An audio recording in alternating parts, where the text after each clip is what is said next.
And we're back, AdventureBlur here. Today or tomorrow, I'm not sure what day this is going up, is the 20th anniversary of the SEGA Dreamcast worldwide. Now, technically speaking, it came out in 1998 in Japan, but here in the West and in Europe, it all came out in 1999.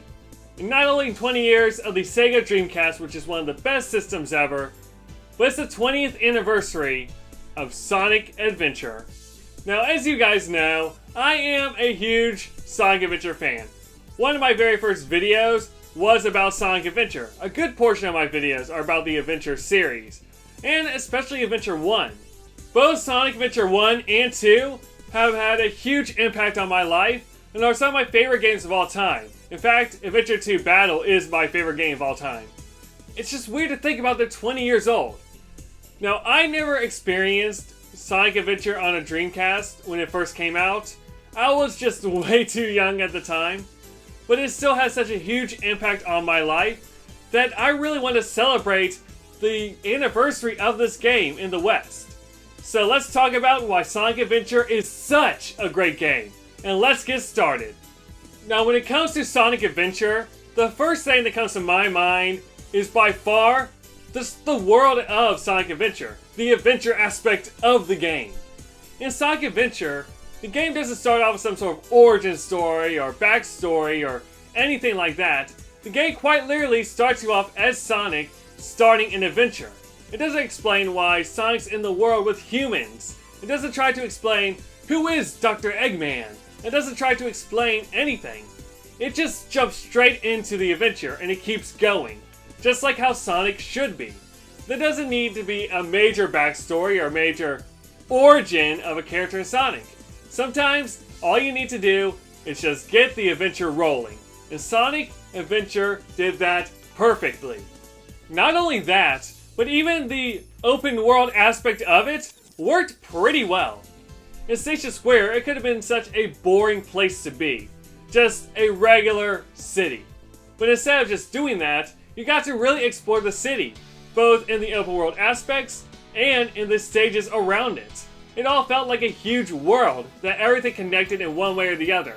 It felt like you were exploring some sort of giant downtown metropolis instead of just some tiny area of a world. And it just nailed it. And not only that, but other stages as well. Mystic Ruins did a great job. Even with its crazy and annoying maze that is the jungle of Mystic Ruins, all the stages around it were great. It was fun to be able to find Eggman's secret hideout or go into the ruins of Tikal's tribe. There was so many unique different things that it did throughout the game that really added to it. It was such a well thought out and well done aspect of the game. Maybe not everything about it was perfect, but everything it did do, it did pretty well for the time, and has still aged very well to this day. Especially for a game of its age, now that it's hit 20. And then there's the part of the game that really puts it all together. The characters. Every single character in Sonic Adventure is memorable in one way or the other. It was fun to see the character of Knuckles more than just chuckling and fighting Sonic just to fight Eggman like in the old Genesis games. It was fun to see Tails become his own character. It was fun to see Amy do something outside of chase Sonic. It was fun to have new characters like Big the Cat and E102 Gamma come up and do all these great things. Even if this gameplay of the characters weren't that great, like some people really dislike the Big the Cat stages, I personally love them, they still were memorable. They were still fun to just goof off in. Like to this day, I still go replay stages of Knuckles and Sonic in the game just because of how fun the game is. I'm not even going to try to complete the story again or whatever. I just replay the stages because it's that fun. They did such a great job taking those characters that we love and making great, unique gameplay elements with them. And let's not forget, this game introduced the world to Chaos and Tikal. To this day, two of my favorite characters in not just Sonic, but in gaming and fictional media as a whole. Like seriously, I made 2 large-scale videos about Chaos. I think you guys know by now that I like Chaos. They're 2 of my favorite characters for a reason. They're so well developed, so interesting, complex. In just one game alone, Chaos became one of the most memorable characters in the series. What more is there to say? And finally, we have the big one. The thing everyone thinks of when they think of Sonic Adventure. The music. I'm probably going to get a lot of hate for this, but I love the Sonic Adventure soundtrack way more than Adventure 2's.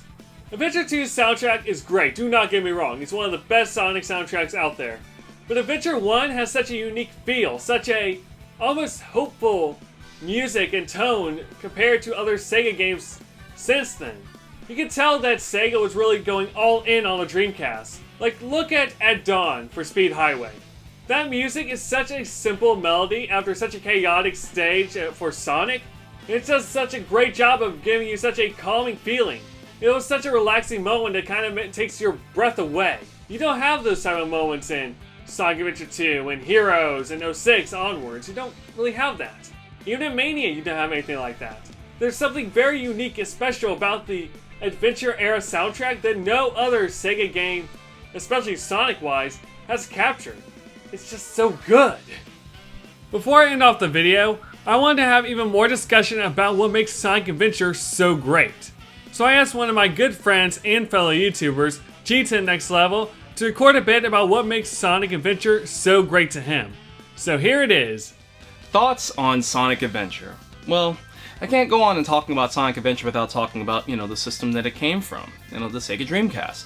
9999, that fateful day that, the world had changed forever and Sega came out with this incredible new game console. And what game to really get me hyped and get me pumped for playing the Dreamcast than Sonic Adventure.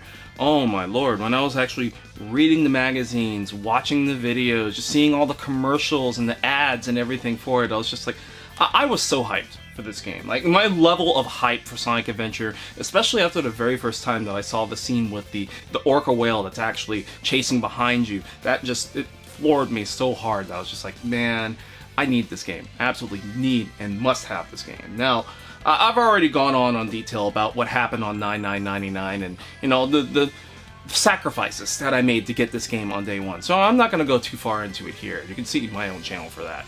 But I will say that with Sonic Adventure, how did it really affect me, personally? Because Sonic Adventure really hit me in a way because this was truly the first time that we were going to get a 3D, full, somewhat open-world Sonic-style game. Now, as somebody who grew up with the Genesis and then moved on to the Saturn, and I loved the Saturn until its very end, but unfortunately with the Saturn, we never really got an actual Sonic game. I mean, we got Sonic 3D Blast and we got Sonic R, and I guess technically we got Sonic Jam, but that was a compilation. 3D Blast was a port, and then Sonic R, anyway. And then of course we were supposed to get Sonic Extreme, which wound up being cancelled.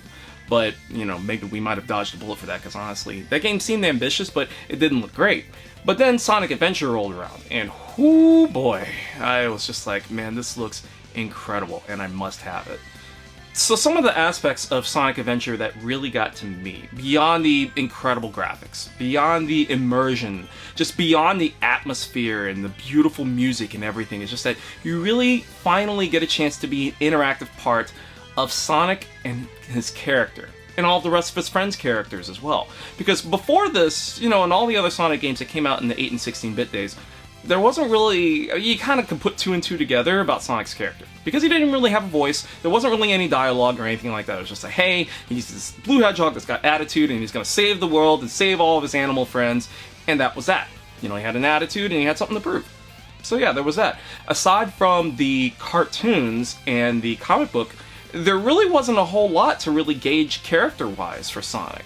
So this was really the first time that, especially when you get to hear his voice for the very first time, and when you get to actually see him fight the enemies and explore the world, seeing Chaos for the very first time, it was something that was just absolutely incredible. Seeing that opening scene, and then the music, just the Crush 40 music just coming in, and now it's something that I can't even imagine a Sonic game without. Now, it's just like that hard rockin', somewhat cheesy kind of tunes, like, you can't help but love it. And Sonic Adventure was really the pioneer of that. And the game's hugely important. Now, as far as playing the game today, I know it's kind of rough, mainly because the control, the camera, sometimes the collision detection is a bit off. The game hasn't really aged super well. But given its merits, and when it actually came out, and seeing as how this was really the first attempt at Sega really trying to make a 3D world for Sonic, I thought they did a bang-up job. I mean, I thought the music was great, the voice acting was kind of here or there, and just the level designs and just the exploration aspects of it, it was a wonderful experience. I mean, Sonic Adventure was such a huge part of me, and I not only did I get it on Dreamcast, but of course I got it all over again on the GameCube. Now, I know that the GameCube version is a little spotty, sometimes it's a bit buggy, but I thought it was still great all the same. And then I bought it on the PlayStation 3, and then I got it on the Xbox 360. It's sitting on my Xbox One right now. I mean, seriously, that's how much this game means to me. And it was really, and I also understand that it was a gateway for many other people that maybe 2D Sonic wasn't accessible. My wife is a perfect example of that. Her favorite Sonic game is Sonic Adventure 2. She hasn't played Sonic Adventure 1 yet, but I almost guarantee she would probably love it. I mean, just because it's so much easier to pick up and play for those that are more adapt to the 3D worlds, for those that grew up in the 32-bit era. That's really how Sonic Adventure truly was a trailblazer, so to speak. He kind of ran to the beat of his own drum in that case. And yeah, I mean, it was an incredible game, and it will always hold a special place in my heart. Even though Sonic Adventure's now kind of hit and miss. I mean, Sonic Adventure 2 was excellent, and I know people are still kind of clamoring for Sonic Adventure 3, although technically we could get it already in Sonic World Adventure. You might know it as Sonic Unleashed, or even Sonic Forces to an extent, but people don't want to admit that.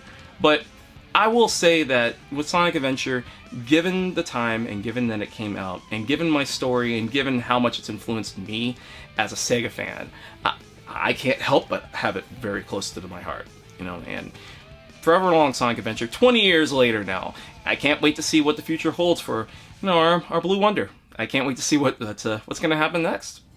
Thank you so much for watching this video. This one was a long time coming, and it was great to finally have it done. First off, I would like to thank G10 Next Level for being a part of this video and just being an amazing YouTuber. Please check out his channel, amazing content on there, some of the best on YouTube, and trust me, if you like Sega and Sonic, this is a channel for you. And comment below what your favorite memories of Sonic Adventure are. What is your favorite aspect of the game? I would love to hear about it. And as always, this is AdventureBlur, and I will see you next time. And happy anniversary, Sonic Adventure.